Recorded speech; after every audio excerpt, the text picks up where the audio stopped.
میرے نبی کے صحابہ تو حضور کے سنتوں کے ایسے عاشق تھے، حضور کے رنگ میں ایسے رنگ ہے کہ یہ فرق کرنا مشکل ہو گیا، آقا کون ہے، غلام کون ہے، نبی کون ہے، امتی کون ہے، معشوق کون ہے، عاشق کون ہے، محبوب کون ہے، محب کون ہے۔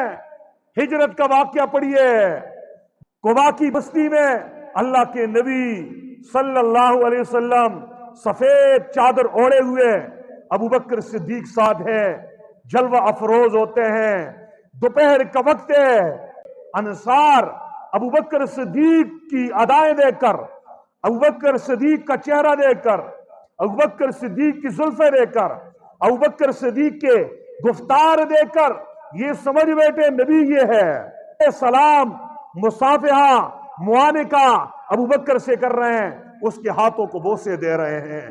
فرق کرنا مشکل ہے، امتی کون ہے، نبی کون ہے۔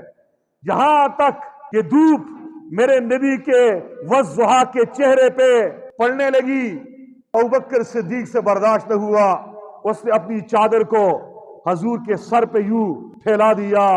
تب انصار سمجھ بیٹھے، جسے ہم آقا سمجھ بیٹھے تھے یہ غلام ہے، اصل آقا تو یہ محمد الرسول اللہ یہ ہیں۔